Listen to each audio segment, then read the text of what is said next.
Hello, top of mind Florida, back with you, Brian. What's top of mind for you? Oh, there's so much stuff going on right now. We've had a special election where Democrats surprised everybody. We've got, of course, the war in Iran continuing to go on. And as we're speaking, expanding, we have important congressional races going on. The legislature is about to meet and consider redistricting. And to do a budget in mid-April. And do a budget in mid-April. And they're getting some Republican congressional pushback on whether or not they should be redistricting the congressional seats well before that we normally do it. So there is a lot going on right now in politics, and a lot of it's going to have a big impact on people who right now are pulling up to the gas station and going, "Oh my God," who are buying groceries and going, "Oh my God," and if you're a family member of somebody in the military and they're on their way to Iran, you've got a lot of people right now who are very worried about their family members. A lot of stuff going on, and even as we speak, there's probably new stuff happening because it's happening very fast around Florida. And as always, prayers and blessings to all our soldiers, sailors, and airmen. Since you love polls, I'll start with one. I don't know if this, and we'll have you dive into whatever you want.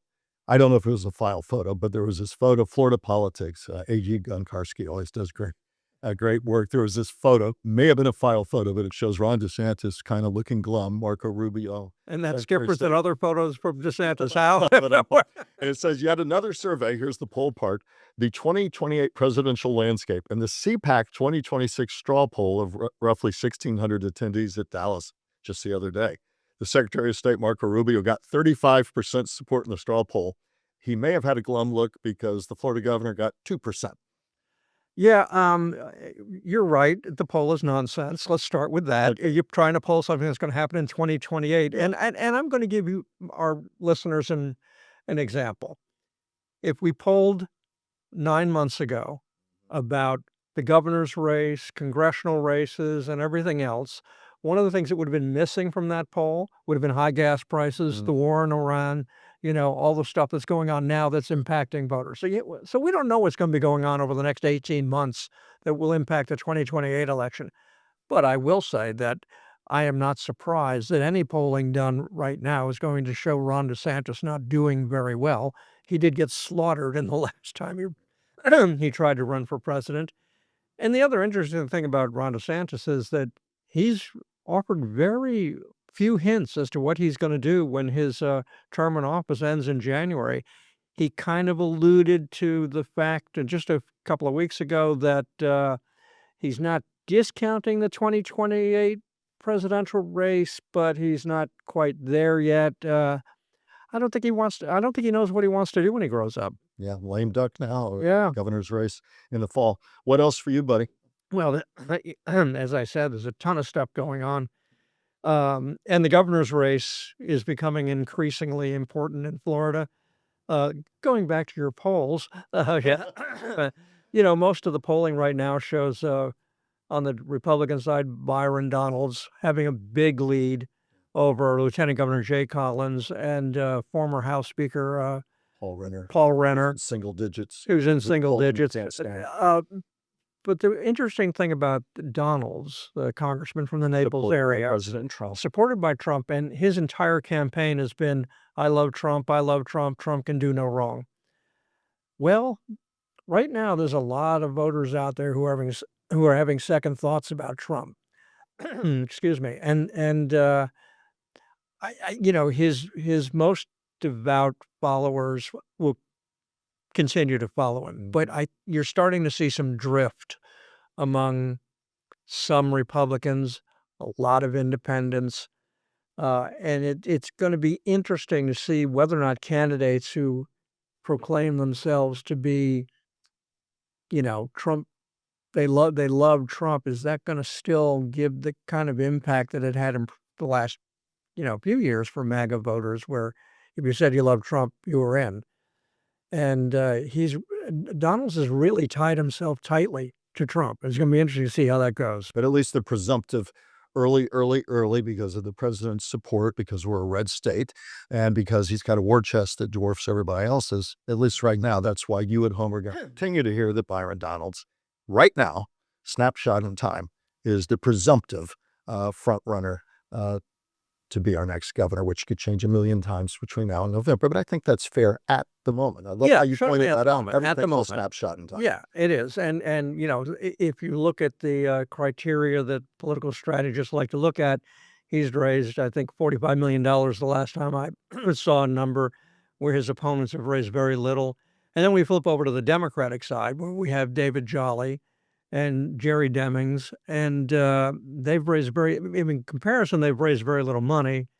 I'm smiling because about the back door that some argue they may have to do a little bit better. So this is what a junkie this guy is politically. We're at a community event the other night. About halfway through, true story.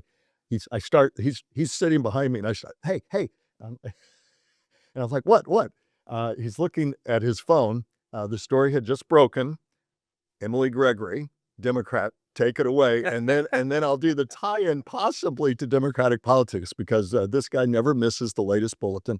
What had happened? Why was it important? And then I'll touch on a question I have for you. Well, You didn't hit me with the phone, but you came near. You were showing. Emily Gregory won in what many presumed Republicans would take, because State House seat. the state house seat, Mike Caruso, who had the seat, was Republican. HD 87, I believe. Right, yeah. it's in my House notes. So District yes, HD 87. And it includes Mar-a-Lago. And Mr. Vote by Mail, Donald Trump, and his wife and his son all voted by mail. Oh, I thought he didn't like voting by mail. Anyway, he voted by mail, so he had an interest in the race. And Emily Gregory wins and stuns everybody. And then we had another Democrat win in the St. Pete, Tampa area, Ian Nathan. and that was considered a shocker. And then, of course, we had the Boca mayor win by, I think it was 5 votes. Another shocker for Democrats. Republicans are sort of dismissive of it. They just simply note that, yeah, we took a little kick in the shins there, but we still got you by huge numbers in the state, 1.5 million registered voters. We're still a very, very red state. We are. But Democrats are really feeling very good about this. They think it gives them some promise for November. Which leads us back to Jolly and to Jerry Demings. What problem? And by the way, Brian and I are news junkies. Had it been a Republican who had the upset, he would have been thunking me in the head with his phone. I can absolutely guarantee you, or him, just as avidly. We just like covering political news. It's what I've been doing all my life. Politics. I love elections. It's in the DNA. So either way, I would have gotten a thunk in the head, and I would have reacted. Oh wow, it's big news. Did the lunch way? No, it probably knocked some sense into me. But one of the articles I read, this is like 6 degrees of political separation, says, well, in the best case scenario, Democrats can at least argue like the David Jollies for governor, the Jerry Demings, the 2 leaders democratically. Maybe there's some life in the party. Maybe they get a bit more of national push or money come their way. Some say it's still whistling past the political graveyard, that it's Republicans to win or lose. But what do you think of that kind of twist and dynamic? Well, what I always say, and I've said for decades, the first thing that impacts elections is the economy. Yeah. And I think this year, the war in Iran will be very influential. A lot of Republicans Donald Trump ran for office saying he didn't want to go to war with anybody. We're not going to get out of this mess that we have in Iran anytime soon. Oil prices are going to continue to go up. And so that has a big impact on the economy, because if you're say you're a truck driver and you're paying for diesel fuel, the cost of transporting those goods gets passed on to the store. The store takes that increase in cost, they pass it on to the consumer. Right now, some Republicans are saying this is temporary. By summer, we'll all go down and we'll be back to a normal growing economy. That's possible. Who can predict? But it would appear at this point more likely that the economy is going to be pretty rocky come November. And another thing that can impact voters is if you're close to retirement or already a retiree, as you've been watching the stock market go way down And your 401k. and your 401k, so say you had $500,000 in your 401k that you're using or IRA that you're using for retirement, and you're thinking, I'm going to be taking 3-4% of that every year and to help pay my cost of living. And suddenly that $500,000 has dropped to $400,000. That's a lot of money to the average retiree. Or you're in your 50s and 60s and you're thinking about your retirement years and your 401k or IRA has stopped growing and it has declined. And now you're thinking, am I going to have to work longer?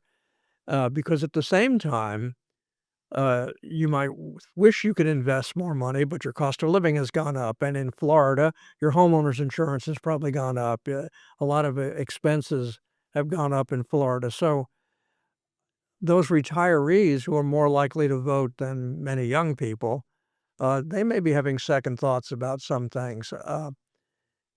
So it's hard to. I'm not going to. It's a waste of time to predict elections this far out. Amen. But if we stay on this path, I think it's going to be problematic for some Republicans. Mhm. What else top of mind in the state of Florida? I've got a few other items. What for you? Well, another interesting issue has become immigration. Mhm. And what's made it interesting in Florida is that you now have some Republican members of Congress who are saying we've gone too far. Carlos Jimenez, for one, Out of Miami-Dade. out of Miami-Dade. A quote from him that was on C-SPAN, ceasefire. I'm telling you that what happened with ICE during the last year hurt the Republicans, all right? Hurt us with Hispanics. We made great gains with Hispanics, and then because of the way that ICE was enforcing immigration, a lot of Hispanics say, wait, that's not what I voted for, all right? And so I think that's a reflection right there. Miami-Dade Republican said, yeah, Carlos Jimenez, the congressman. And he wasn't the only one that said that. A couple of other congressmen from South Florida, Hispanic congressmen from South Florida, have been saying the same thing. And conservative sheriffs voiced a somewhat similar sentiment about, listen, the criminals, we get it. And I'm paraphrasing, but it's a fair paraphrase. Recently, in the same vein, maybe we need to look a little differently at those who, okay, they may have come here legally, but they've been raising their families. They've not broken laws. They're working hard in the community. They were slapped down by Governor DeSantis, who said essentially they had no business getting in there. But But what I find interesting about this isn't a couple of Democrats whining about it's Republicans. stuff. But it's not just Republicans. These are Hispanic Republicans with deep, deep roots in the Hispanic community in South Florida. And they're saying enough. They certainly agree that, hardcore criminals should be deported. But the way ICE has been acting, the way they've been treating people who are not hardcore criminals, to get that kind of pushback and for them to be saying this is really impacting the Hispanic vote. That's one of those things that if you're looking at a possibility of a shift in elections in Florida in November, if the Hispanic vote starts walking away from Republicans, that could be a big help to Democrats. And Hispanic or non-Hispanic, when you join that with, again, what some of the conservative sheriffs said in Florida, which was a surprise. You don't expect, well, I shouldn't say surprise or not, but it was a news conference that got a lot of attention. It kind of plays into your same theme. It'll be interesting whether people, Hispanic voters or others who are concerned about whether we've gone too far, where are they when they head to the polls in November? Excellent point, Brian. Well, it's one of the bellwethers you'll look for. Well, another thing, and they had this No Kings rally, and one of the things that was interesting about the No Kings rally was they had a pretty big one in the Villages. The Villages in Central Florida it's overwhelmingly Republican. I've been up there many times following presidential and congressional and governor's candidates who felt obligated they had to go to the Villages. And for them to turn out in pretty big numbers was sort of like, really? I think I think another thing that Republicans and Democrats as well need to be reminded of, but while Republicans gained about 1.5 million advantage over Democrats, an enormous gain in voter registration in Florida, unprecedented. But when you take Democrats and add in no party voters, independents, you put that number together, and it's it's a couple of million over what the Republican registration is. Both parties have to depend to a certain degree on independents. And if the no party voters, if they're upset about Iran, if they're upset about the economy, if they're upset about how ICE agents have been acted, if they're upset about some of the other key issues in the state, homeowners insurance, uh, you know, uh, property prices, it's hard to buy a home for average people in Florida. Um, are they going to start drifting more and more toward the Democratic Party when they vote? Of course, it's also possible some of them will stay home and not vote at all. But Right. I think there are things that Republicans need to look at to protect the very strong holding they have on Florida right now, to make sure the Democrats don't put a serious dent into it. Let me ask you about a theme that's a little bit of an offshoot of that. Republicans are claiming that a proposal that was just signed into law, House Bill 399, is basically it's broad push by state leaders.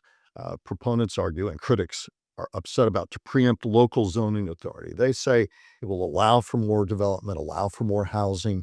Republicans argue it's a good way to build housing inventory. Democrats argue you keep slashing away at local control. It's ironic that Democrats are arguing that when Republicans for years argued about smaller government and keeping Tallahassee out of local government's business. You've talked about this theme in a number of our podcasts. Where are we with that? It's an interesting change in the political compass bearings. Well, where are we? Does it impact me? You know, it's those of us who pay attention to stuff in Tallahassee, we kind of a little more aware of those Mhm. things. But they've been over the last few years, the Republicans in Tallahassee have slowly taken more and more power away from local governments. Um, So why doesn't that so, change? well, I think that look, if you found out that they were going to build some giant thing near your house that you didn't want, and you went to your city council to say, and all your neighbors got together and said, we don't want that. And the city council looked at it and said, well, last year we might have been able to do something about it, but the legislature's taken our power away, so there's nothing we can do. To give developers nearly free rein, I think most people are not there, nobody has a reason to really feel it yet. But you start having things happening around people's neighborhoods that they object to, maybe, and they go to their local government, which is what we've done for decades, to find a solution, and they say, Yeah. we don't have any power to do anything. That may start to startle some people. It's What do you think? I think that I've been saying for years and I've been interviewing people for years about this very topic. I find it irony of ironies that for years Republicans argued keep big government out of your business, and yet Tallahassee continues to wade more and more into people's business and decisions, which you very eloquently just suggested really should be grassroots decisions at the local level. And I find it ironic at the very least. And I think the example that you just outlined is one where when people start seeing that more and more, say, wait a minute. It just seems as if listening to this whole conversation, uh, who knows what happens in any particular election, but there's so much upheaval right now. I hear you, old political hand, saying, don't bet anything on anything because it is that kind of tumultuous environment. And I think the cross currents we're dealing with, Brian, right now in so many areas are so heavy, so fierce that I think all bets are off about where it all ends up. And I know I sound like an old goat, but wow, when you go through the entire list of what you and I have talked about just in this podcast taping, um, we are living in times where I don't know if there are any political compass bearings that make sense anymore with people. The anger, the frustration, the uncertainty, the polarization, the inability to compromise and have conversations, the concern, frankly, about the vote this fall. Will it be secure? What kind of challenges will there be to it? Will it be free and fair vote on all sides? That's going to continue, I think, in the summer to be an issue that dominates. We're already seeing a lot of coverage on it. It'll be part of and has been part of our podcast. So that's a pretty thick stew to kind of wonder where we're headed. Well, I would say one good news, I hope, in the when the Democratic candidate won the Boca mayor's race by 5 Andrew votes, Thompson. his opponent conceded Yeah. 5 votes. You know, in Emily Gregory's race, I don't remember what the vote spread was, but it wasn't. It was like 1,000 some odd votes. Her opponent conceded. You know, unlike some very notable people who still think they won 2020. But, you know, so in that sense, I have a little more faith in how the election is going to end up. Will there be people whining and saying the election was stolen? Yes, that's become what we do now. If you lose an election, there's those people who will say, I lost because the election was stolen. I'm sure that will happen in races around the state or around the country on both sides, sure. But I think overall, there's still this underlying faith in the election system. We're making it harder to vote. We're making it harder to register to vote, and there's some concern about that. But I think overall there's still some faith in it. I think we're going to leave it on that optimistic note, and which we appreciate as always, which comes from covering politics since the founding. And Indeed, I thought Washington was a tough interview. it was tough on horseback to get around, but You didn't bring up the Gators, though. No. Did the Gators have a good week? We're going to move on to other things. Onward and upward. Well, at least you have a daughter who's an old. A couple of them, proudly so. Onward and upward. I thought we were going to leave it optimistically. No, very proud of them. Always optimistic about them. As for the Gators, this too shall pass. Listen, interesting times, my friend. Nobody does a better job of kind of summing up where we are, and there is no lack of stuff. You and I never before, when we're preparing podcasts, one thing we never said, boy, there's nothing to talk about in the state of Florida. That's never a problem. Final word, sir. Well, thank you for watching and listening. Please subscribe and leave your comments. And that's it from Top of Mind, Florida.